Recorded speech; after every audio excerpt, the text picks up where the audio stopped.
எங்களெல்லாம் உன்னை வாட்டுதோ அனுதினமும். அருள்நாதரே சுவிடம் அனைத்தையும் கொடுத்து விடு. அருள்நாதரே சுவிடம் அனைத்தையும் கொடுத்து விடு. ஆனந்தம் பேரானந்தம் என் அருள்நாத சமூகத்திலே. ஆனந்தம் பேரானந்தம் என் அருள்நாத சமூகத்திலே. போராடும் என் நெஞ்சமே புகலிடம் மறந்தாயோ. ஆனாலும் இயேசு உண்டு, பதறாதே மனமே. போராடும் என் நெஞ்சமே. நீ புகலிடத்தை மறந்துட்டியாமா? புகலிடத்தை மறந்துட்டீங்களா சகோதரனே? ஐயா, பாராடும் இயேசு உண்டு, பதறாதே மனமே. பதறாதே மனமே. நீங்க பேசுங்கப்பா, நாங்க கேட்கிறோம். ஆசீர்வதியும் இயேசுவின் மூலம் பிதாவே, ஆமென். வந்திருக்கிற யாவருக்கும் மீண்டும் இயேசுவின் நாமத்தில் அன்பின் வாழ்த்துக்கள். செப்பனியாவின் தீர்க்க தரிசனத்தின் புஸ்தகம் 3ஆம் அதிகாரம் 19வது வசனத்துக்கு நேராக உங்களுடைய கவனத்தை நீங்கள் திருப்புமாறு இயேசுவின் நாமத்தில் அன்போடு நான் கேட்டுக்கொள். அக்காலத்திலே உன்னை சிறுமைப்படுத்தின யாவரையும் நான் தண்டிப்பேன், நொண்டியானவனை நான் ரட்சித்து தள்ளுண்டவனை சேர்த்து கொண்டு அவர்கள் வெட்கம் அனுபவித்த சகல தேசங்களிலும். ஒரு அல்லேலூயா சொல்லுங்களேன். வெட்கத்தை மாற்றி கர்த்தர் நம்மளுக்கு புகழ்ச்சியும் கீர்த்தியும் தருகிறவர். அல்லேலூயா. இந்த மாதத்தில் கர்த்தர் நமக்கு வாக்கு பண்ணி இருக்கிற ஒரு நினைவுபடுத்துகிற ஒரு வார்த்தை என்னன்னு சொன்னா, இந்த 19வது வசனத்தில் 2வது பகுதியில் நாங்கள் வாசிக்கிறோம், அவர்கள் வெட்கம் அனுபவித்த தேசத்தில். யாரையா வெட்கத்தை அனுபவித்தார்கள்? மேலே அக்காலத்தில் உன்னை சிறுமைப்படுத்தினவர்கள், நம்மை வெட்கத்திற்குள்ளாக நடத்தினவர்கள், நாம் வெட்கம் அனுபவித்த சில காரியங்கள். இந்த வார்த்தைகளை சொல்லும் போது ஆமீன், ஆண்டவருக்கு ஆமீன் ஒரு காரியத்தை அவர் ஆமீன் என் கண் முன்பாக நிறுத்தினார். அநேக நேரத்தில் ஆமீன் வெட்கத்தை அனுபவித்த சூழ்நிலைகள் அநேக தேவ பிள்ளைகள் நம்முடைய வாழ்க்கையில் நாம் என்ன பண்ணியிருக்கிறோம்? கடந்து போயிருக்கிறோம். அல்லேலூயா. சில மனிதர்கள் எல்லாம் நம்மை வெட்கப்படுத்தினார்கள். அப்போ பேசுவதற்கு கூட தைரியம் இல்லாதவர்களா வெட்கி கூனி குறுகி வந்த நாட்கள் எல்லாம் உண்டு. அதை மனுஷன் பார்த்தானோ இல்லைங்களோ, கர்த்தர் பார்த்துருக்கிறாருங்க. அவர் தாங்க உங்களை பார்த்து சொல்றாரு, நீ வெட்க அனுபவித்தியா சகோதரனே, வெட்க அனுபவித்தியா மகனே மகளே, அதற்கு ஒத்த ஒரு கீர்த்தியை நான் உனக்கு வச்சிருக்கிறேன். ஒரு ஆமேன் சொல்லுங்களேன், ஒரு ஆமேன் சொல்லுங்களேன், ஒரு அல்லேலூயா சொல்லுங்களேன். ஹல்லேலூயா. வெட்கமே வாழ்க்கையா மாறி இருக்கலாம். எதை எடுத்தாலும் வெட்கம். மனிதர்கள் முன்பாக ஹல்லேலூயா பல விதத்தில் நீ வெட்கமும் அவமானத்தையும் நீ சந்தித்து இருக்கலாம். கர்த்தர் சொல்றாரு, உன்னை நான் கீர்த்தியும் புகழ்ச்சியுமாய் வைக்க போகிறேன். 22வது சங்கீதம் ஆமீன் 4, 5, 6 வசனங்களை வேகமாய் வாசிங்க. தாவீது வாழ்க்கையில் இருந்த ஒரு வெட்கத்தை குறித்து வேதம் அந்த இடத்துல பதிவிடுகிறதை நம்மால் பார்க்க முடியும். 5, 6 வசனத்தை வாசிச்சிருங்க. உம்மை நோக்கி கூப்பிட்டு தப்பினார்கள், உம்மை நம்பி வெட்கப்பட்டு போகாதிருந்தார்கள். நானோ ஒரு புழு, மனுஷன் அல்ல, மனுஷரால் நிந்திக்கப்பட்டும் ஜனங்களால் அவமதிக்கப்பட்டிருக்கிறோம். வார்த்தைகளை கவனிக்கும் போது நன்று சற்று நல்லா கவனித்து பாருங்கள். அல்லது படிக்க தெரிஞ்சவங்க இந்த வார்த்தைகளோடு கூட படிக்கும்போது நீங்களும் சேர்ந்து அந்த வார்த்தையில் கவனம் வைத்துக் கொள்ளுங்க. ஒருவேளை ஆமீன் படிக்க முடியலனா ஆமீன் சொல்லப்படுகிற கேட்கப்படுகிற படிக்கிற வார்த்தைகளை நல்லா கூர்ந்து கவனிங்க. கர்த்தர் நிச்சயமாகவே உங்க வாழ்க்கையை அவர் ஆசீர்வதிப்பார். வேதம் சொல்லுகிறது, அம்மா நானோ ஒரு புழு. ஆமீன் என்னவா இருக்கிறேன்னா மனுஷன் அல்ல, மனுஷரால் நிந்திக்கப்பட்டும் ஜனங்களால் அவமதிக்கப்பட்டும் இருக்கிற என்னையா என் வாழ்க்கையில வெட்கம், என்னையா என் வாழ்க்கையில வந்தது? தாவீது சொல்றான், தாவீதோட வெட்கத்தை பாருங்களேன். நான் மனுஷனே இல்லப்பா, நான் ஒரு புழு. ஏன்னா அவ்வளவு வெட்கத்தை நான் சம்பாதித்திருக்கிறேன், அவ்வளவு அவமானத்தை நான் சம்பாதித்திருக்கிறேன். எத்தனை முறை மனிதர்கள் என்னை வெட்கப்படுத்தினார்கள், எத்தனை முறை. அதை சொல்றான், அந்த வெட்கமும் அவமானமும் என் வாழ்க்கையில வந்தது. எப்படி ஆயிட்டேன்னா, நான் ஒரு புழுவை போல மாறிட்டேன். இப்ப நமக்கு முன்பாக பாருங்க, ஒரு சின்ன புழு பூச்சி இருக்குது பாருங்க, அது முன்னாடி அது நம்ம முன்னாடி எதிர்த்து நிக்குமா? நம்ம அதை ஈஸி என்ன பண்ணிடலாம், மிதிச்சு போட்டுடலாம், அல்லது அதை சாகடிச்சலாம் சீக்கிரம். அது ரொம்ப அது போல என் வாழ்க்கையில வந்த அந்த வெட்கம் இருக்குது, அந்த அவமானம் இருக்குது, அந்த நிந்தை இருக்குது, அது ஏராளமாயி என் வாழ்க்கை எப்படி ஆயிடுச்சுன்னா ஒரு புழு போல ஆயிடுச்சு. தாவீது சொல்றான், சொந்த வீட்டில் எனக்கு வெட்கம். ஏனென்றால் என் சகோதரன்மார்களுக்கு கொடுக்கிற அந்த கனத்தையும் மரியாதையும் ஆட்டு இடையனா இருக்கிற எனக்கு என்ன இல்லை, I am dishonored among my family. என் ஜனங்கள் மத்தியில நான் அவமதிக்கப்பட்டிருக்கிறேன். என் வாழ்க்கையில சந்தித்த நேரங்கள் அநேக, எப்பெல்லாம் மனுஷனை சந்திக்கிறனோ அப்பெல்லாம் எனக்கு வெட்கம் தாங்க. அதனால இந்த வார்த்தைகள் அவன் சொல்றான், நான் மனுஷன்ல, don't say I am a man, நான் ஒரு புழு, ஒரு என்ன சொல்றது, ஒரு இன்செக்ட்டுக்கு நான் அடையாளமா நான் இருக்கிறேன். ஈஸியா என்ன சொல்றது, நான் அவமானப்படுத்தப்பட்டிருக்கிறேன், வெட்கப்படுத்தப்பட்டிருக்கிறேன்.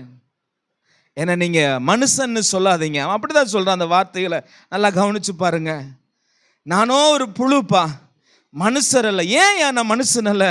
இந்த புழு என்ன ஆகுது என்றால், மனுஷரால் நிந்திக்கப்பட்டும் ஜனங்களால் அவமதிக்கப்பட்டும் இருக்கிறேன். 7ஆம் வசனம் சொல்லுகிறது, வாசிங்க. என்னை பகைக்கிறவர்கள் என்னை பார்த்து, என்னை பார்க்கிறவர்கள், பகைக்கிறவர்கள் படிச்சிட்டீங்களேம்மா, என்னை பார்க்கிறவர்கள் எல்லாம் என்னை பரியாசம் பண்ணி, வாசிங்க, உதட்டை பிதுக்கி,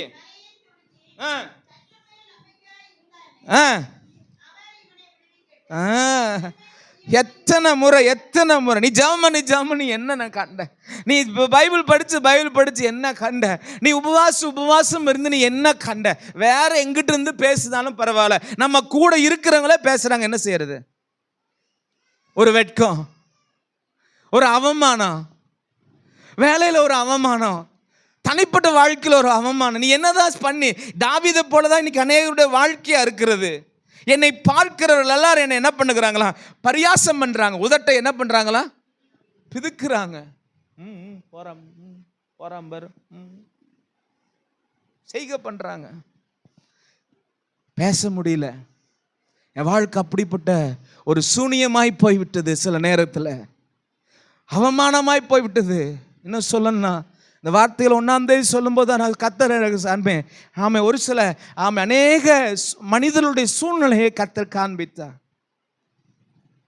ஒரு மண்டபம் போல இருக்குது, ஏதோ திருமணத்தில் இருக்கிறீங்க, யாருன்னு தெரியல, உங்களை பார்த்து பயங்கரமா பேசுறாங்க, உங்களால பதில் பேச முடியாம அமைதி அந்த இடத்தை விட்டு கடந்து வர்றீங்க.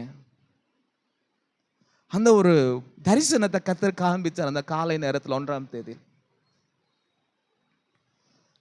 வீட்டில் சில நேரத்தில் அவமதிக்கப்பட்டிருக்கிறீங்க. You have been dishonored. உங்க பேச்சு கூட மதிக்காமல் போகப்பட்ட நாட்கள் தான் அதிகமா இருக்கிறது. உங்களை பயன்படுத்தினவர்கள் தான் அதிகம். இதால் என்ன ஆயிற்று என்றால், தாவீது சொல்றது போல, என்னை பார்க்கிறவர்கள் எல்லாரும் என்னை பரியாசம் பண்ணி தங்கள் உதட்டை பிதுக்கி, ஜெபம் பண்றேன்னு சொன்னியே, என்ன வாழ்க்கையில நடந்தது, என்னத்தை கண்ட? அநேகர் உங்களை காயப்படுத்தி இருக்கிறாங்க, வெட்கப்படுத்தி இருக்காங்க. கர்த்தர் சொல்றார், அந்த வெட்கத்தை நான் புகழ்ச்சியாய் மாற்றுவேன், அந்த வெட்கத்தை நான் ஆசீர்வாதமாய் நான் மாற்றுவேன். கீழே 8வது வசனத்தை வாசிங்கள். கர்த்தர் மேல் நம்பிக்கையா இருந்தானே, அவர் இவனை விடுவிக்கட்டும், இவன் மேல் பிரியமா இருப்பாரோ, இப்பொழுது இவனை மீட்டு விடட்டும் என்கிறார்கள். இவன் யாரையா? கர்த்தர் மேல் நம்பிக்கையா இருந்து ஜெபம் பண்றேன்னு அழைப்புன்னு ஓடினானே, என்ன நடந்தது? இவனுக்கு என்ன சொல்லுது? அவமானம் தான் மிச்சம், சஞ்சலம் தான் மிச்சம். ஜெபம் பண்ணாத வரைக்கும். ஆனால் இன்னும் சில நேரத்தில் சொல்லுவோம் அவிசுவாசத்தினால, அல்லது கேலி கிண்டலுக்கமாக சொல்லுவோம், ஜெபம் பண்ணாத வரைக்கும் எல்லாம் நல்லா இருந்தது பாஸ்டர், என்னைக்கு ஜெபம் பண்ண ஆரம்பிச்சுன்னா எல்லாமே என்ன ஆயிடுச்சான்? எத்தனை பேர் சொல்லியிருக்கிற ஒரு ஆமேன்னு சொல்லுங்க. கேட்டிருக்கேன், நிறைய மக்கள் சொல்றதை கேட்குறேன்.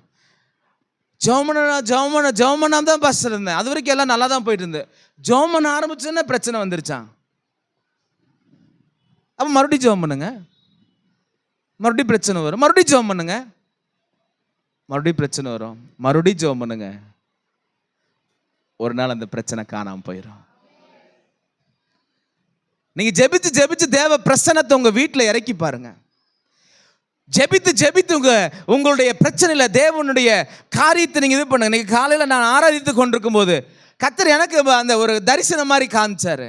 எனக்கு முன்னாடி ஒரு மலை இருக்கிறது, நான் ஜெபிக்கலாம் இல்லை, விண்ணப்பம் எல்லாம் பண்ணல, நான் பாட்டுக்கு கர்த்தரை உயர்த்தி நான் இந்த இப்போ பாடின இதே பாடலாம் காலையிலையும் பாடி, ஆமாம், கடந்ததை நினைத்து கண்ணீர் வடிக்கின்றாயோ, வருங்க நடந்ததெல்லாம் நன்மைக்கு நன்றி சொல்லுன்னு சொல்லி நான் பாட்டு கிட்டார் எடுத்து நான் பாட்டு காலையில் 5:30 மணிக்கெல்லாம் பாட ஆரம்பிச்சிட்டேன். வேற எதுக்காகவே ஜெபிக்கல. பார்க்குற அந்த மலை அப்படியே ஆராதிக்க அந்த மலை அப்படியே கொஞ்சம் கொஞ்சமாக டவுன் ஆகி போகிறத நான் பார்த்தேன். அப்புறம் ஒரு பீரியட் அந்த மலை செதறடிக்கப்படுகிறத பார்த்தேன். தேவ பிள்ளையே, இதுதான் எரிகோ கோட்டையிலே நடந்ததுங்க. அல்லேலூயா. எரிகோ கோட்டை மதில் சாதாரண மதில் அல்ல, அது ஒரு பட்டணம் போலவே காட்சி அளிக்கும். அல்லேலூயா. இது சாதாரண மதில் இல்லை. உன் வாழ்க்கையில் வருகிற பதில்களுக்கு முன்பாக நீ என்ன செய்வதுன்னு நீ கலங்கியிருக்க வேண்டாம். ஒன்று செய், கர்த்தரை ஜெபி, கர்த்தரை நம்பு, கர்த்தரை ஆராதி, கர்த்தர் அவையிலிருந்து உனக்கு விடுதலை தருவார். அல்லேலூயா. இவன் கர்த்தர் மேல் நம்பிக்கையா இருந்தானே, அவர் இவனை விடுவிக்கட்டும், இவன் மேல் பிரியமா இருக்கிறாரோ இல்லையா என்பதை பார்க்கலாம்ப்பா. கர்த்தர் மேல பிரியமா இருக்காருன்னு பார்த்தல, இந்த காரியத்தில் டெஸ்ட் பண்ணுவோம், ஜெபம் பண்ணுங்க, இதில் பார்ப்போம் அப்படின்னு எத்தனை பேர் சொல்லி இருக்கலாம் நம்முடைய வாழ்க்கையில், குடும்பத்தில், நம் வேலை ஸ்தலத்தில். ஆனால் கர்த்தர் சொல்லுகிறார், உன் வெட்கத்திற்கு பதிலாக இரட்டனத்தனையான பலனை நான் கட்டளையிடுவேன். அல்லேலூயா. 61ஆம் அதிகாரம் 7ஆம் வசனத்தை வாசிங்க. ஏசாயாவின் தீர்க்கதரிசன புத்தகம் 67ஆம் அதிகாரம் 7ஆம் வசனத்தை வாசிங்க. உங்கள் வெட்கத்திற்கு பதிலாக இரட்டத்தனையான பலன் வரும், உங்களுடைய லட்சைக்கு பதிலாக தங்கள் பாகத்தில் சந்தோஷப்படுவார்கள்.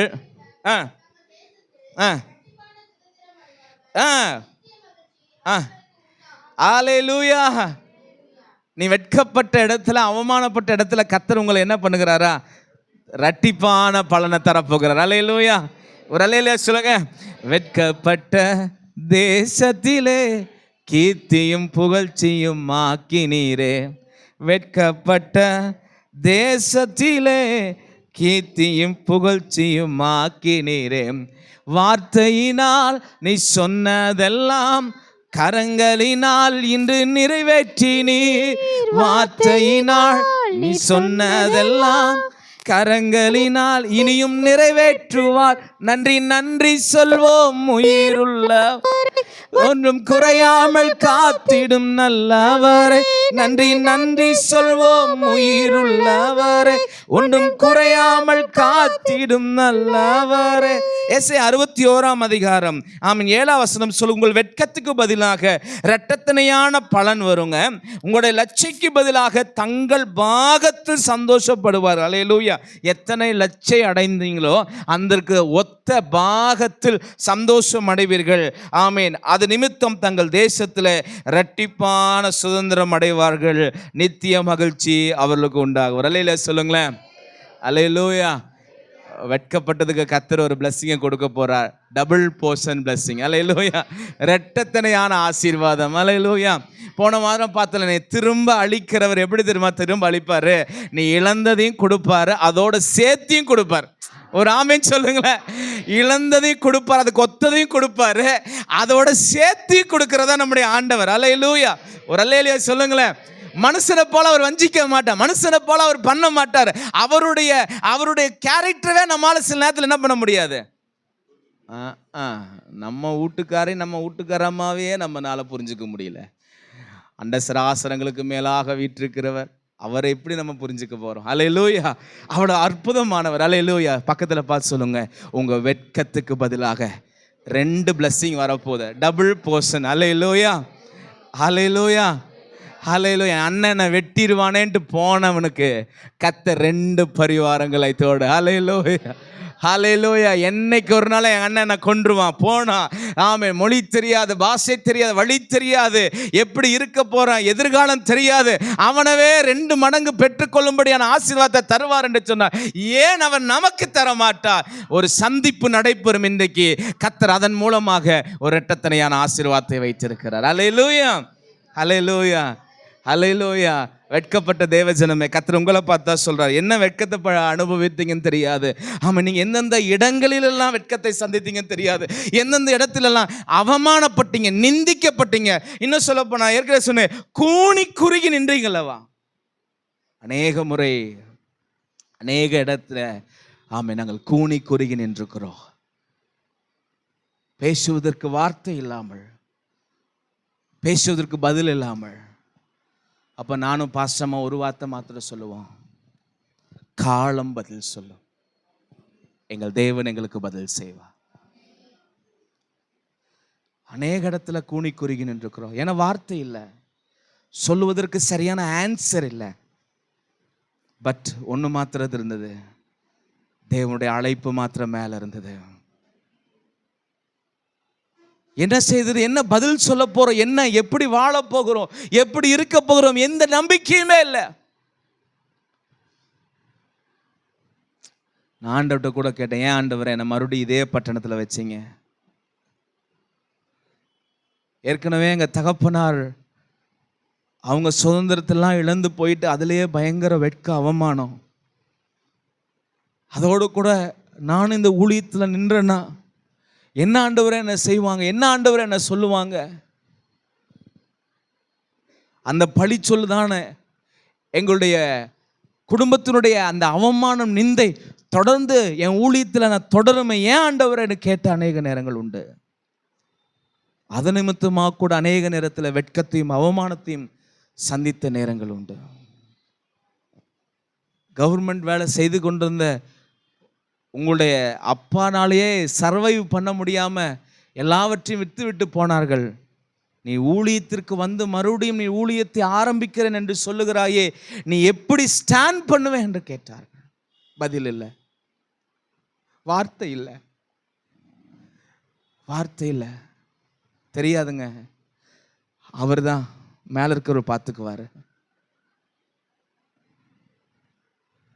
அவ்வளவு சொத்தும் சுதந்திரங்கள் இருந்தே உங்களால் அதை காப்பாற்றி கொள்ள முடியாமல், அது கடன் நிமித்தமால் விற்கப்பட்டு, ஆமென், உங்களுடைய குடும்பம் இங்கிருந்து வேற பக்கம் போகிறதே, நீ ஊழியத்தில் நீ என்ன செய்ய போகிறாய், எப்படி வித்ஸ்டாண்ட் பண்ண போகிறாய்? இதுக்கு மேல ஒரு ஒரு ஒரு காரியம் தந்து ஆத்துமாக்கள் வந்து ஒரு சபை கட்டுறதுக்கு ஒரு சூழ்நிலை வந்து ஒரு சுதந்திரம் உனக்கு உண்டாகுமா? கேட்ட காதுகள் அநேக நேரம் இந்த காதுகள் கேட்டது.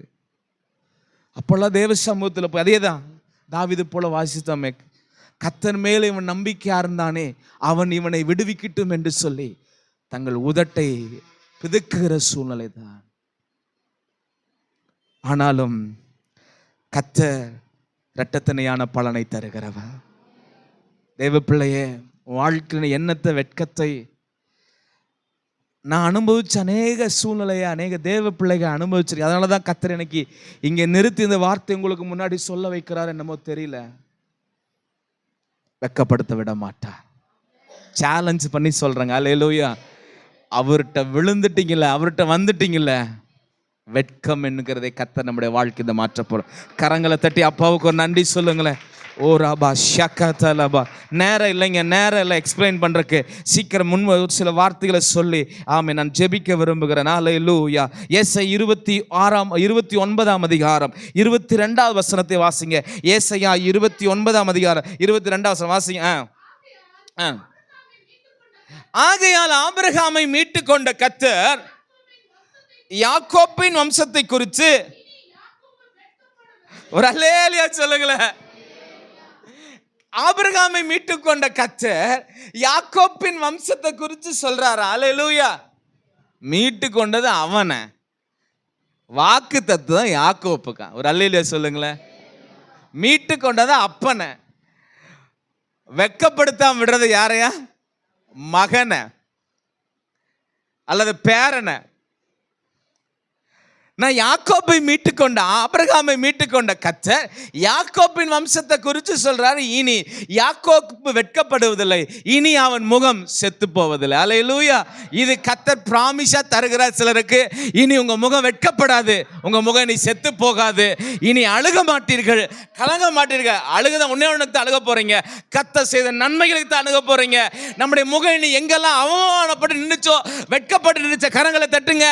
ஆமென். கேலி பரியாசம் நினைச்சோ அங்கே நம்முடைய முகங்கள் கர்த்தர் பிரகாசிக்க பண்ணுகிறவர். ஹல்லேலூயா, ஹல்லேலூயா, in the name of Jesus, ஹல்லேலூயா. இனி ஒருத்தர் உங்களை பார்த்து கேட்க மாட்டாங்க, ஏன் பிரதர் சோர்வா இருக்கிறீங்க, ஏன் சிஸ்டர் சோர்வா இருக்கிறீங்க, ஒருத்தர் கேட்க மாட்டாங்க. ஏன்னா யாக்கோப்பின் முகம் இனி என்ன ஆவதில்லையா? செத்து போவதில்லை. ஹல்லேலூயா, ஹல்லேலூயா. விசுவாசிக்கிறவங்க ஆமென் சொல்லுங்க. ஹல்லேலூயா. என்ன சிஸ்டர் ஆச்சு இத்தனை நாள்? ஆமென், ஆமாம். இன்னைக்கு இனிமேல் கர்த்தர் நம்முடைய சூழ்நிலை எல்லாவற்றையும் கர்த்தர் மாற்ற போகிறார். லகாயிரை திருச்சபை வருகிறவங்களா மற்றவங்களெல்லாம் பார்த்து பொறாமப்படுற அளவுக்கு கர்த்தர் மாற்ற போகிறார். அல்லேலூயா. என்ன நேற்று வரைக்கும் 7வது மாதம் வரைக்கும் ஒரே அழுமூஞ்சியாகவே இருந்தேன். 8ஆம் மாதத்துல உன் நடை என்ன, உன் உடை என்ன, உன்னுடைய ஆக்ஷன் என்ன, என்னெல்லாம் ஒரு ஆமென் சொல்லுங்களேன். ஆமென். அதனால தான் வாரம் ஏதோ ஒன்று டையை கட்டுறது. இன்னைக்கு கூட கோட் எடுத்து வந்த உஷ்ணம் தாங்க முடியல, அதெல்லாம் போடல. அல்லேலூயா. ஏற்கனவே ஒரு சட்டையை போட்டு டையை கட்டி அது அந்த வியூஸு கிட்டத்தட்ட 1600 வியூஸுக்கு மேலே போயிடுச்சு. யாரு கண்ணு வச்சாங்களோ தெரியல. அந்த வாரம் அந்த சட்டை பாழாகி போய்விட்டது. ரொம்ப விரும்புவேன் அந்த சட்டையை, ரொம்ப விரும்பி எடுத்த அந்த ஒரு சட்டையை. நல்ல அந்த கலர் எனக்கு பிடிக்கும், லைட் கலர்ஸ் எனக்கு ரொம்ப பிடிக்கும். விரும்பி அந்த சட்டையை ரொம்ப அதிகமாகலாம் பயன்படுத்த மாட்டேன். முக்கியமான ஈவெண்ட்டுக்கு மாத்திரம், அதெல்லாம் ஃபங்க்ஷனுக்கு, கல்யாண இதுக்கு மாத்திரம் பயன்படுத்துவேன். அன்றைக்கி ஏதோ என்ன பண்ணிட்டேன், அடுத்த நாள் பாஸ்டர்ஸ் மீட்டிங் நான் தான் உங்களுக்கு நான் சொல்லியிருக்கேன் நினைக்கிறேன். அடுத்த நாள் நான் தான் நடத்தணும். கொரியர் ஒன்று பார்சல், மேட்டூர் பார்சல் சர்வீஸில் ஒரு பார்சல் வந்திருக்கு, அதை ரிசீவ் பண்ணலான்ட்டு போனேன். 2 பாக்ஸ் இருந்தது. மேட்டூர் பார்சல் ஆப்போசிட்டில் காரை நிறுத்திட்டு போய் அந்த பார்சல் தூக்கிட்டு வந்துட்டு, இது 2ஐயும் தூக்கி உள்ளே வைக்கலாம் அப்படின்ட்டு உள்ளே வச்சு காரு சாவி உள்ளே வச்சு சாத்திட்டேன். அப்போவே தெரிஞ்சிச்சு நாளைக்கு மீட்டிங் சக்ஸஸ்ன்னு. அல்லேலூயா. சில நேரத்தில் சில சிம்டம்ஸ் எல்லாம் வரும். ஆமாம், பயங்கரமாக போராடுவோம். ஆமாம், மீட்டிங்காக உழைப்போம், ஒன்றுமே தெரியாது. ஒரு டக்குன்னு ஒரு போராட்டம் வரும், அப்போவே தெரிஞ்சிடும் நாளைக்கு மீட்டிங் சக்ஸஸாக போகுதுன்னு. அன்றைக்கி பாருங்கள், படாத பாடாயிருச்சு. ஆமேன். இதுக்கு முன்னாடி அதே மாதிரி காரை வச்சோம், ஈஸியாக எடுத்துட்டோம். ஆனால் அன்னைக்கு எடுக்க முடியல. அந்த சட்டையில் இங்க் ஆகி, கரை ஆகி, கிரீஸ் ஆகி, இன்றைக்கி அந்த சட்டை ஒன்றுத்துக்குமே இல்லாமல் போயிடுச்சு. அல்லேலூயா. எதுக்கு சொல்கிறேன்னா, பொறாமப்பட வைப்பாருங்க. அந்த செத்து போவதில்லைங்கிற என்ன அர்த்தம்னு தெரியாது, செத்து போகாதுங்க முகம். அல்லேலூயா, அல்லேலூயா. இனி எல்லாருடைய சொக்காவும் மாறப்போகுது. அல்லேலூயா. நடை உடை பாவனைகள் எல்லாம் மாறப்போகுது. அல்லேலூயா. இனிமேலுக்கு ஆலயத்துக்கு வரும்போது பெஸ்ட் ட்ரெஸ்ஸை தான் போட்டு வரப்போகிற. அல்லேலூயா. என்னையா அவங்க பாஸ்டர் மாதிரியே விசுவாசிகள் ஆயிட்டாங்க. ஆமாம், அப்படிதான் சொல்ல போகிறாங்க. ஒரு ஆமே சொல்லுங்களேன், ஒரு அல்லேலூயா சொல்லுங்களேன். சில நேரம்லாம் நம்ம எதெல்லாம் தாழ்மை நினச்சிக்கிறோமோ, நம்ம பீரோலையே இருக்கிற ரொம்ப பழசாக இருக்கிறத உடுத்திட்டு வந்து, கர்த்தருக்கு ஸ்தோத்திரம், நானோ புழு ஆண்டவரே, நானோ பூச்சி ஆண்டவரே, அவமதிக்கப்பட்டிருக்கிற உள்ள பீரோ வந்தாதான் தெரியும் அந்த புழுக்கு மேலே எத்தனை அடுக்கி வச்சிருக்கிறோன்னு. விசேஷத்துக்கு போடுறோம். யாருக்காவது லேட் ஆச்சுன்னா நீங்கள் தைரியமாக, நான் ஒன்றும் சொல்ல மாட்டேன், போயிடுங்க. அப்புறம் ஒரு டீ எல்லாம் சாப்பிட்டு வாங்க, மெசேஜ் முடிச்சுட்டு அப்புறம் ஒரு காணிக்கு போட்டு ஒரு பந்தி எடுத்துகிட்டு போகலாம். ஒரு ஆமைன்னு சொல்லுங்களேன். யாருக்காவது லேட் ஆகுது, பாஸ்டர் ரொம்ப இதாக இருக்குதுன்னா, நான் யாரும் என்ன சொல்ல மாட்டேன். இது உங்களுடைய சபை. அப்படியே போயிட்டு பக்கத்தில் தான் ராயல் பேக்கரி இருக்குது. அவன் வரப்போகிற சர்ச்சிலேயே நமக்கு பேக்கரி எல்லாம் உண்டாகும். ஒரு ஆமைன்னு சொல்லுங்களேன். ஓமே, நெஸ்காஃபி இருக்கும். ஆமாம், யாருக்கு நெஸ்காஃபி வேணும் குடிங்க, யாருக்கு டீ வேணுமோ எல்லாத்துக்கும் ஜெபம் பண்ணிட்டு இருக்க கர்த்தர் தரப்போகிறா. யாருமே கேம்பஸ் விட்டு வெளியே போயிடக்கூடாது. அல்லேலூயா சொல்லுங்க, அல்லேலூயா. அப்படி ஏதாவது அசௌகரியமாக உணர்ந்தீங்கன்னா அப்படியே ஜாலியாக அப்படியே போயிட்டு மறுபடியும் வந்துருங்க. மெசேஜ் முடியறதுக்குள்ளே வந்துருங்க. ஹல்லேலூயா. ஆமாம், என்ன அப்பம் இருக்குது, ரசம் இருக்குது. ஆமாம், ஒரு ஆசீர்வாதத்தை வாங்கிட்டு போங்க. கர்த்தர் உங்களை ஆசீர்வதிப்பார். ஹல்லேலூயா. அதனால தான் வாட்ச் எங்கேயுமே வைக்கல நான், ஏன்னா திரும்பி திரும்பி பார்ப்பீங்கன்னு. ஒரு ஆமேன்னு சொல்லுங்களேன். நானும் ஒரு ஆமேன்னு சொல்லுங்களேன். ஆமாம், ஞாயிற்றுக்கிழமை நான் உள்ளே வந்து எல்லாம் சொல்லுங்கள். நான் உள்ளே வந்ததுலேருந்து 2லேருந்து 2.5 மணி நேரம்.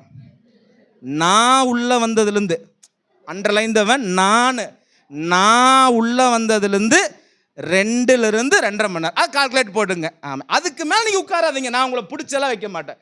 பாஸ்டர் கரெக்டாக வந்த 2.5 மணி நேரம் மேலே ஆயிடுச்சு, கேட்ட இடையில ஒரு ஆப்போசிட் வேணால் உங்களுக்கு எடுத்து கொடுத்துறேன். நீங்கள் வாங்கிட்டு காணிக்கு போட்டு நீங்கள் என்ன பண்ணிடலாம், போயிட்டே இருக்கலாம். ஒரு ஆமேன்னு சொல்லுங்களேன். இருக்கிறவங்க ஆமேன்னு சொல்லுங்களேன். ஹல்லேலூயா. நம்ம சௌரியத்துக்கு தாயா சபை. ஹல்லேலூயா. ஆமேன்னு சொல்ல மாட்டேங்கிறீங்களா? கர்த்தர் நல்லவர். ஹல்லேலூயா. அதனால் அந்த வசனத்தை போடுப்பா, ஒருத்தர் முகம் செத்து போகாது. ஹல்லேலூயா. அடுத்த முறை சார் வரும்போது கோட்டோட தான் வரப்போகிறார். ஒரு ஆமேன்னு சொல்லுங்களேன். ஹல்லேலூயா. ஆமாம், நம்ம டெம்பரரியாக சர்ச்சு போட்டாலும் சரி, மேலே கட்டினாலும் சரி, ஏசியோட தான் போட போகிறோம். ஒரு ஆமேன்னு சொல்லுங்களேன். ஹல்லேலூயா. ஆமென். ஹல்லேலூயா. கர்த்தர் நம்முடைய நட உடை பாவனை எல்லாவற்றையும் மாற்ற போகிறார். ஹல்லேலூயா. இந்த தெல்லுப்பூச்சிக்கு நல்ல வாழ்க்கையை தந்தீரே, என்ன நல்லவனாக்கி அல்லையில் வைத்துக்கோ. இந்த தெல்லுப்பூச்சிக்கு நல்ல வாழ்க்கையை தந்தீரே, என்ன நல்லவனாக்கி அல்லைய. ஆபிரகாமை மீட்டு கொண்ட கர்த்தர் யாக்கோப்பின் வம்சத்தை குறித்து இனி யாக்கோப்பின் முகம், யாக்கோப்பு என்ன பண்ணுவதில்லையா, வெட்கம் அடைவதில்லை. அல்லேலூயா. இந்த யாக்கோப்புக்கு வந்த வெக்கம் 1-2, சொந்த மாமனுகளே அவனை என்ன பண்ண, மாமனாரே அவனை என்ன பண்ணார்னா அவனை ஒரு வழி பண்ணிட்டார். அல்லேலூயா. ஆனால் யாக்கோப்பு சொல்கிறான், ஈசாக்கின் பயபக்திக்குரியவர் என்னோடு இருந்தபடினால நீ பல முறை லாபானே நீ வெட்கத்தை கொடுக்கணும்னு நினச்ச, கர்த்தர் என்னை விடலை. அல்லேலூயா. என் ஆட்டு மந்தை என் மாமை எல்லாவற்றையும் வஞ்சிக்கணும், ஏமாற்று நடத்த ஈசாக்கின் பயபக்திக்குரியவர் என்னோடு கூட இருந்தபடியினால நான் வெறும் கோலும் கையுமா இந்த யோர்தானை கடந்து வந்தேன். இப்பொழுதோ 2 பரிவாரங்களுடையவனாய். ஒரு அல்லேலூயா சொல்லுங்களேன். அல்லேலூயா. மேட்டுப்பாளையத்துக்கு வரும்போது எம்டியாக வந்தீங்களா? அல்லேலூயா. கர்த்தர் ஆமென் அதிகமாக உங்களை ஆசீர்வதிக்க போகிறார். Hallelujah. You are going to increase in the name of Jesus. Hallelujah. சரி, என்னோட வெட்கம் முடிஞ்சது, இனி செத்து போவதில்லை.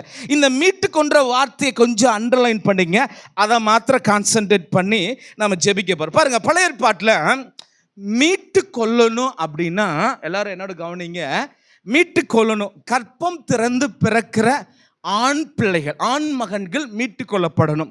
அல்லது கற்பம் திறந்து பிறக்கிற மிருக ஜீவன்களுடைய தலைச்சன்கள் மீட்டு கொள்ளப்படணும்னா 5 சேக்கலை கொண்டு போய் கொடுத்து அதை அப்படி வாங்கிக்குவாங்க. அது எதற்கு அடையாளம்னா மீட்டு கொள்ளுகிறதுக்கு அடையாளம். முதல் தலைச்சன் பிள்ளைகள், கற்பம் திறந்து பிறக்கிற முதல் பிள்ளைகள், கற்பம் திறந்து பிறக்கிற மிருக ஜீவன்களை எல்லாத்துக்குமே என்னன்னா எல்லாரும் இந்த 5 சேக்கல் அப்படிங்கிறத ஞாபகம் வச்சுக்கோ. ஒரு ஆமேன்னு சொல்லுங்களேன். 5 சேக்கல். ஒரு ஆமேன்னு சொல்லுங்களேன். வாசிக்கலாமா? என்னாகமத்தின் புஸ்தகம் 18ஆம் அதிகாரம். என்னாகமத்தின் புஸ்தகம் 18ஆம் அதிகாரம் 15-16 வசனத்தை வேகமாக வாசிங்க. என்னாகமோ 18ஆம் அதிகாரம் 15-16.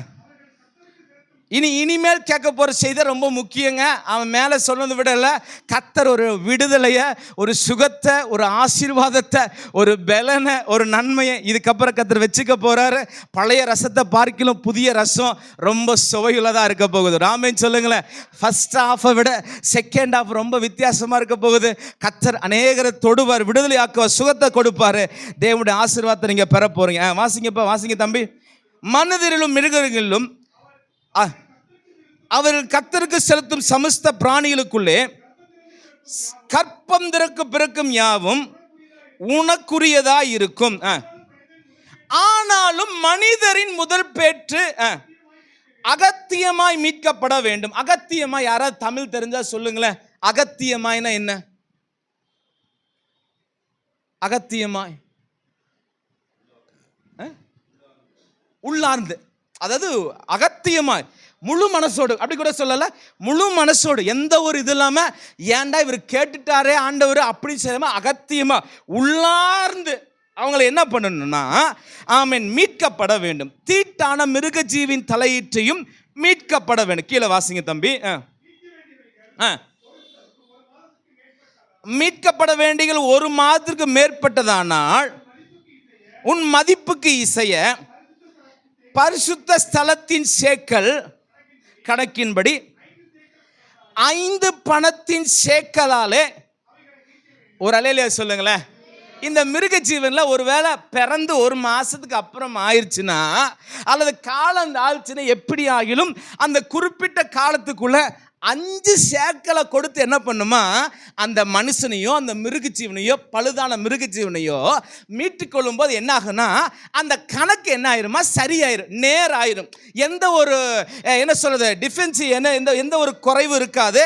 அது தேவனுக்குரியதாக. கீழே உள்ள வசனத்தை அப்படியே வாசிச்சுங்க பார்க்கலாம். மாட்டின் தலையீற்றும்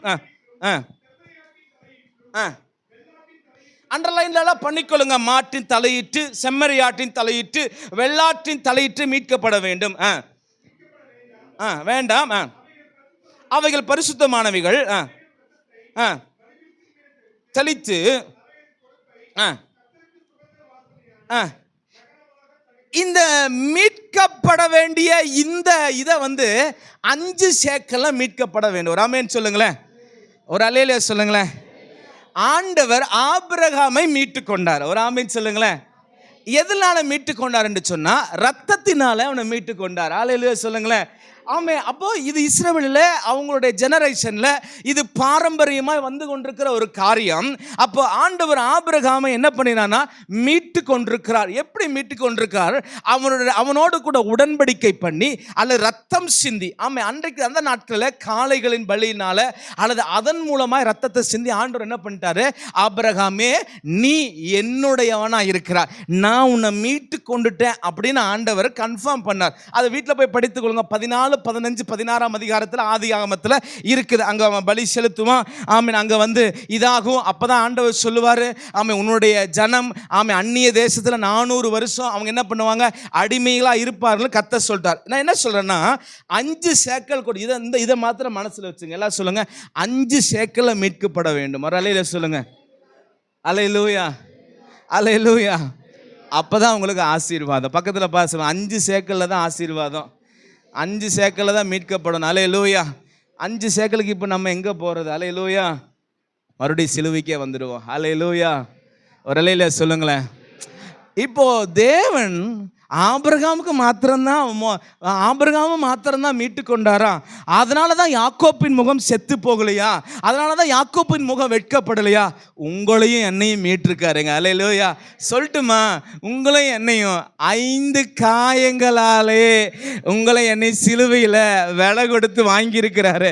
பாஸ்டர் நிறையா காயம்தான். ஆனால் ஆணியினாலையும் அந்த முட்களினால ஆன காயம் எவ்வளோனா 5 காயம். ஒரு ஆமென் சொல்லுங்களேன். ஐயோ சோத்திர ஆண்டவரே, ஒரு ஆமென் சொல்லுங்களா. அல்லேலூயா, அல்லேலூயா, ஆமென். பாருங்க இந்த காயம் பாருங்க, 1 முட்களிலான காயம், தலையில ஆமென் காயம், அது ஒரு காயம். 2வது 2 கரங்களினால ஆமென் ஆணியினால கடவப்பட்ட, அப்ப இங்க ஒரு காயம், இங்க ஒரு காயம், 3 ஆச்சு. அப்போ காலையும் இது 2 சேர்த்து வச்சு அடிச்சாங்க, அது 4வது காயம். அடுத்தது ஆமென் அவர் ஒரு போர்ச்சேவர் ஈட்டி எடுத்து அவருடைய விழாவில் கொத்துறான், 5வது காயம். அந்த காயத்தை பார்க்கிறவர்கள் மீட்டு கொள்ளப்பட்டவர்கள், அந்த காயத்தை பார்த்தவர்கள் ரட்சிக்கப்பட்டவர்கள், அந்த காயத்தை பார்த்தவர்கள் விடுதலையாக்கப்பட்டவர்கள். அவர்களுக்கு தான் கர்த்தர் சொல்றாரு, அவங்க முகம் வெட்கப்பட்டு போகாது. அல்லேலூயா. அந்த சிலுவையை பார்த்து வெட்கப்பட்டு போனா இந்த 5வது காயத்தை ஈட்டி எடுத்து குத்தும் போது அதிலிருந்து தண்ணீரும் ரத்தமும் பீறிட்டு வந்தது இல்லையா, அதுல தொட்டவெல்லாம் சுகமாயிட்டான். ஒருத்த குருடனா இருக்கிற அவன் ஹீலிங் அந்த நேரத்திலே. அல்லேலூயா. அந்த நேரத்தில் ஒரு விடுதலை உண்டாயிற்று. தேவப்பிள்ளையே, நீயும் நானும் மீட்கப்பட்டிருக்கிறோம். எப்படி என்றால் இயேசு கிறிஸ்துவின் ரத்தத்தினால மீட்கப்பட்டிருக்கிறோம். 5 காயத்தினால கர்த்தருக்கு நமக்காக கொடுத்த அந்த 5 காயத்துக்காக கர்த்தரை ஸ்தோத்திரம் பண்ண கரங்களை தட்டி. புரிஞ்சுட்டீங்களா? Can you understand? புரியல, மறுபடியும் சொல்லித்தர. அல்லேலூயா. 5 சேக்கல்ல தான் மீட்கப்படணும். இயேசு கிறிஸ்து நம்மை 5 காயங்களால மீட்டு கொண்டார். 5 சேக்கல் பணத்தை கொடுத்து மீட்டு கொண்டவனுக்கே அவ்வளவு சுதந்திரம்னா, ரத்தத்தை கொடுத்து மீட்டுக்கிறார். அல்லேலூயா. சொல்லுவாங்க தெரியுங்களா, தான் ஆடாட்டி தான் சதாடம். ஏன்னா என் ரத்தம், என் ரத்தம் என்ன வேணா பண்ணலாம். இயேசுவின் நாமத்தில். அம்மா, சிலுவையில் ஏற்பட்ட 5 காயங்களினால உங்களுக்கு ஒரு விடுதலை இன்னைக்கு கடந்து வருவதாக. சகோதரனே, சிலுவையில் ஏற்பட்ட 5 காயத்தினால உன்னை விலை கொடுத்து வாங்கியிருக்கிறாருப்பா.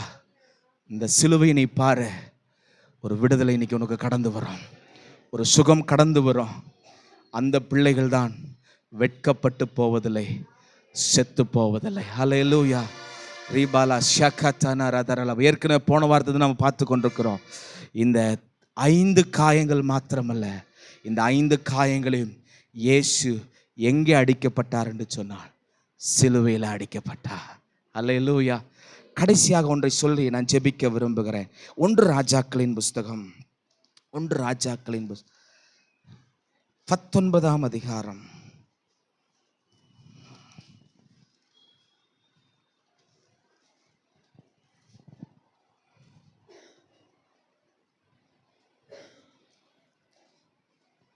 பதினாறாவது வசனத்தை வாசிங்க.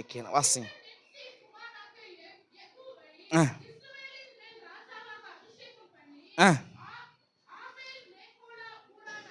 சாப்பாத்தின் குமாரனாகிய எலிஷா உன் ஸ்தானத்திலே தீர்க்கதரிசியாக அபிஷேகம் பண்ண.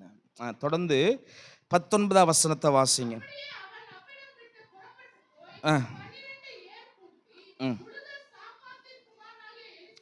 சாப்பாத்தின் குமாரனாக எலிஷாவை கண்டான்.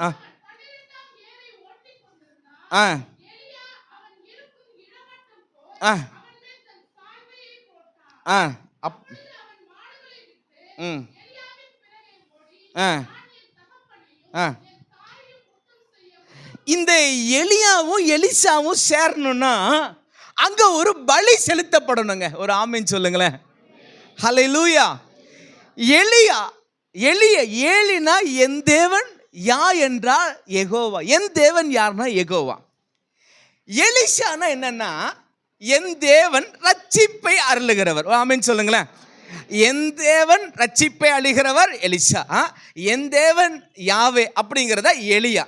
இப்போ இந்த எலியாவும் அப்ப இந்த யெகோவா தேவன் என்ன செய்கிறார் என்று சொன்னால் மனுஷனுக்கு ரட்சிப்பை கொடுக்கிறார். ஒரு அமைச்சர் எல்லாம் என்னோட ஃபாலோ பண்ணுங்க. எல்லாம் என்னோட கூட. எலியா யாவாகிய தேவன், ஆமா யெகோவாகிய தேவன், அல்லது இப்படி சொல்ற பிதாவாகிய தேவன் நமக்கு சுவான்னு சொல்லுவாங்க. அது சுவான்னா ரட்சிப்புன்னு அர்த்தம். ஒரு ஆமென் சொல்லுங்களேன். அப்போ இந்த எலியா எலிஷா அல்லது எலிஷாவோடு சேரணும்னா அங்க ஒரு பலி நடக்கணுங்க. அந்த பலி நடந்தா மாத்திரம்தான் ரட்சிப்பு உண்டாகும். ஒரு ஆமென் சொல்லுங்களேன். இங்க ஒரு ரட்சிப்பு இன்டைரக்டா சொல்லப்பட்டிருக்குது. கீழே வாசிங்க, அப்படியே தொடர்ந்து வாசிங்க சிஸ்டர்.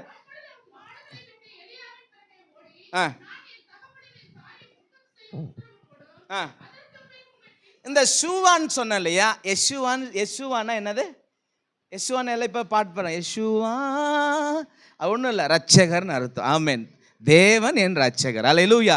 அப்ப எலிஷா அப்படின்னா ஆமே தேவன் ரட்சிப்பை அருளுகிறவர். அல்லேலூயா. அல்லது யெகோவா தேவன், என் தேவன் யாருப்பா? அவர் ரட்சிப்பு கொடுக்கிறப்பா. அப்ப இந்த யாவாகிய தேவன், யெகோவாகிய தேவன் மனு குலத்துக்கு ரட்சிப்பு கொடுக்கணும்னா என்ன நடக்கணும்னா ஒரு பலி செலுத்தப்பட வேண்டும். ஒரு ஆமென் சொல்லுங்களேன். பலி செலுத்தினாதான் மீட்டு கொண்டதுக்கு அடையாளம். தொடர்ந்து வாசிங்க. அதற்கு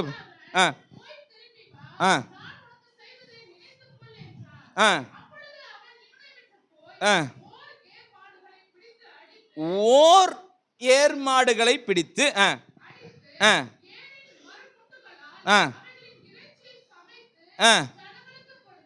ஒரு அலையில சொல்லுங்களேன். இங்க 2 காரியத்தை நீங்க கான்சென்ட்ரேட் பண்ணணும். மாடு அப்படின்னா அது என்ன மாடுனா காளை மாடு. ஹல்லேலூயா. எத்தனை என்ன வேணும் இருக்கிறீங்க? இதோட விளக்க தொடர்ந்து நம்ம பார்க்கலாம். மாடு அப்படின்னா காளை மாடு. காளை மாடு தான் பலி செலுத்துவதற்கு அதிகமாக பயன்படுத்தினார்கள். சரிங்களா? ஏர் ஓட்டுக்கு எந்த மாடு பயன்படுத்துகிறாங்க சார்? காளை மாடு. புரிஞ்சுட்டு? எஸ். அப்போது எலிசா சொல்கிறான், எலியாவே நான் உம்மோடு வந்து சேரணுன்னா நான் போய் நான் பூட்டின அந்த ஏர் மாட்டை அதை ஸ்லாட்டர் பண்ணி அதை வெட்டி அந்த ஏரால சமைச்சு கொடுத்து எல்லாருக்கும் விருந்து படைச்சிட்டு அப்புறம் வந்து நான் மோடு கூட நான் என்ன பண்ணிடுறேன், சேர்ந்து கொள்கிறேன் அப்படிங்கிறேன். அங்கே தான் அதான் நடக்குது பாருங்கள். என்ன சொல்கிறான் பாருங்கள்.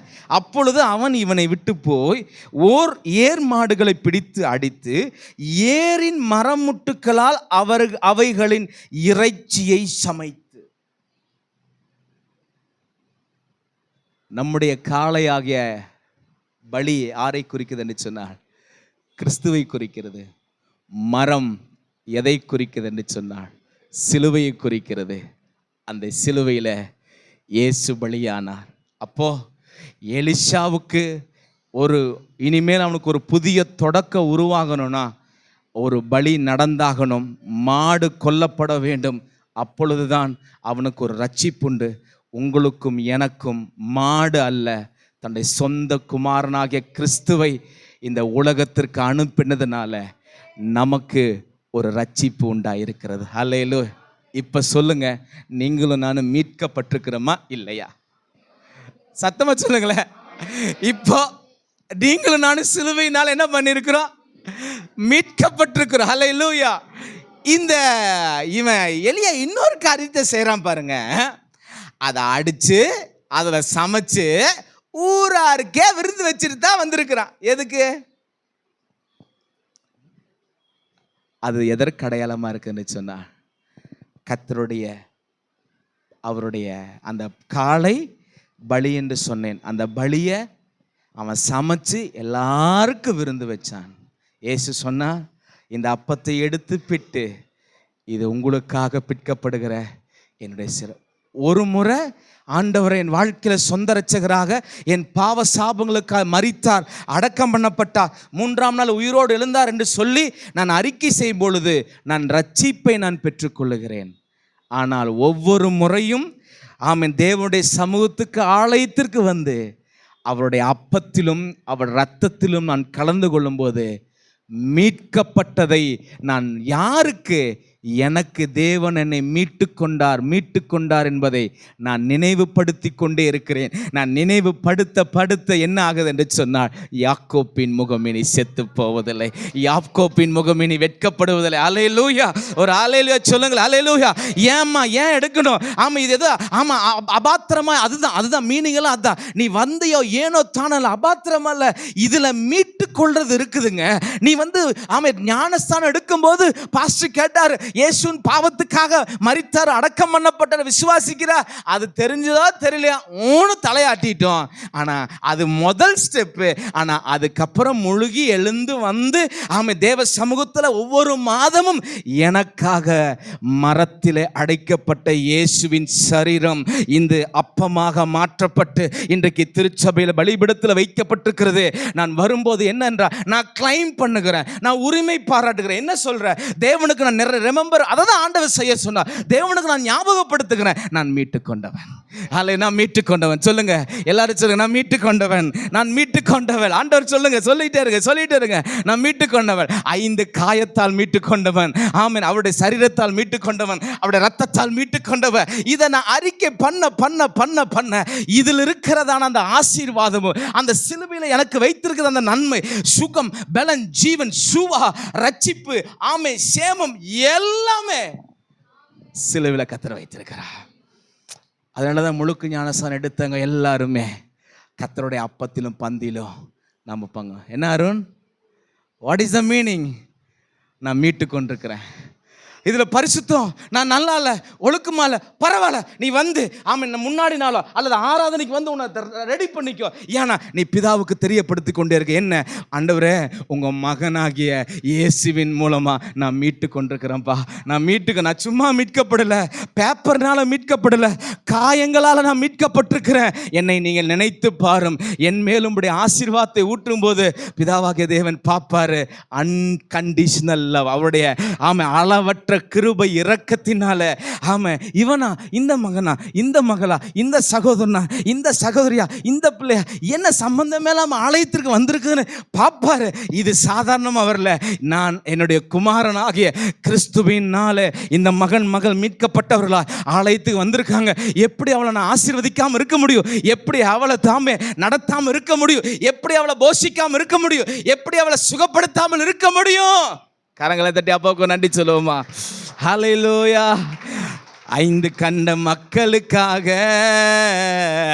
5 காயம் ஏற்ற நேசரே, 5 கண்ட மக்களுக்காக 5 நொந்துருகி வந்த மக்கள் மே நேசாவி வீச செய்குவி. கரங்களை தட்டி நொந்துருகி வந்த மக்கள் மே நேசாவி. இது ஒரு நோட்டிஃபிகேஷன், ஜஸ்ட் ரிமைண்டர். 8:30 மணிக்கு வந்தவங்க 2.25 மணி நேரம் ஆச்சு, நீங்கள் போகலாம். ஒரு ஆமைன்னு சொல்லுங்களேன். 8:15 வந்தவங்க 2.5 மணி நேரம் ஆச்சு, நீங்கள் அப்பத்தையும் வாங்கிட்டு காரிக்கு போட்டு போனால் 2.5 மணி நேரம் ஆச்சு. நான் சொன்னது 2.5 மணி நேரம். 9 மணிக்கு வந்தவங்க 9:15 வந்தவங்க 2.5 மணி நேரம் டைம் எப்போ ஆகும் என்றால் இன்னும் 1.25 மணி நேரம் இருக்கிறது. Just notification. எப்படி நம்ம செல்லில் வருதில்ல, ரிமைண்ட் பண்ணிட்டேன். நான் இனிமேல் ரிமைண்ட் பண்ணிட்டே இருப்பேன். ஆமாம், இல்லைன்னா நீ இனிமேல் வாட்ச் இந்த 2.5 மணி நேரம் வரும்போது ஆமாம் ஒரு அட்டனன்ஸ் அந்த பயோமெட்ரிக் மாதிரி வச்சுக்குது. உள்ளே கால் வைக்கும்போது அங்கே என்ட்ரி ஆயிரும். அப்புறம் டிஸ்பிளேல வந்துடும், சிஸ்டர் மெர்சி நீங்கள் 2.5 மணி நேரம் ஆச்சு, நீங்கள் போகலாம். சிஸ்டர் சுஜி நீங்கள் இன்னும் 2.25 மணி நேரம் ஆச்சு, இன்னும் நீங்கள் கிளம்புறதுக்கு எத்தனை நிமிஷம் இருக்குது? 1.25 மணி நேரம் இருக்குதுன்னு சொல்லு. அதுவே ஒரு ஆமைன்னு சொல்லுங்களேன். அப்படியெல்லாம் இருந்தால் எப்படி இருக்கும்? அந்த சர்ச்சுக்கு நாங்கள் வரவே மாட்டோம். ஃபஸ்ட்டு நீங்கள் பார்க்குறத பார்த்து அப்படிதான் இருக்கு. அப்படியெல்லாம் எடுக்க மாட்டோம். ஹல்லேலூயா, ஹல்லேலூயா. போன வாரத்துலேருந்து போன மாதத்துலேருந்து சிலுவையினாலேயே நமக்கு ஒரு ஆசீர்வாதத்தை வச்சுருக்குறேன். நீங்கள் திரும்ப வேண்டிய ஒரு இடம் இருக்குது. சகோதரனே, சகோதரியே, நீங்கள் சேர வேண்டிய ஒரு இடம் இருக்குது. பாஸ்டர் லிவிங்ஸ்டன் லகாயிரோயின் இடத்துல இல்லை, சிலுவையின் இடத்துக்கு வந்திருக்கிறீங்க. நீங்கள் மீட்கப்பட்டது சாதாரணமாக இல்லை, அவரோட ரத்தத்தினால மீட்கப்பட்டிருக்கிறீங்க. அவர் ரத்தத்தினால மீட்கப்பட்டீங்கன்னா உரிமை பாராட்டி கொண்டே இருப்பீர்கள். அல்லேலூயா. ஏன்னா இது அவருடைய ரத்தம், இது அவருடைய சரீரம். எனக்குள்ள போகும்போது அவர் என்னை இந்த ரத்தத்தினால தானே என்ன மீட்டிருக்கிறாரு, அவருடைய ரத்தத்தினால தானே என்ன மீட்டிருக்கிறார். நீங்கள் இதை அறிக்கை செய்து சொல்லி ஜெபம் பண்ணி புசிங்க. நான் சொல்கிறேங்க, எப்பேற்பட்ட வியாதினாலும் கர்த்தர் உங்களை சுகமாக்க வல்லமையுள்ளவராக இருக்கிறார்.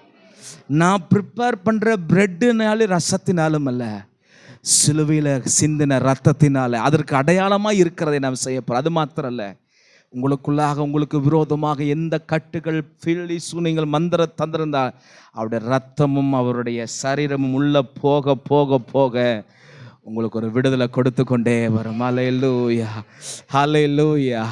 நீங்கள் வெட்கம் அனுபவித்த தேசத்தில் உங்களை நான் கீர்த்தியும் புகழ்ச்சியும் தைரியமாக இங்கேருந்து போகும்போது சொல்லுங்கள், நான் கண்டிப்பாக கீர்த்தியோடு தான் இருக்க போகிறேன். ஏன்னா எங்கள் அப்பா என்னை சாதாரணமாக வாங்கலை, விலை கொடுத்து வாங்கியிருக்கிறாரு, ரத்தத்தை சிந்தி வாங்கியிருக்கிறாரு. எத்தனை பேர் கிளைம் பண்ண போனீங்க? என்னை மீட்டு கொண்டதுக்காய் ஸ்தோத்திரம் ஆண்டவர். எல்லா கண்களையும் மூடுவோம். என்னை மீட்டு கொண்டீங்களே, என்னை மீட்டு கொண்டீங்களேப்பா.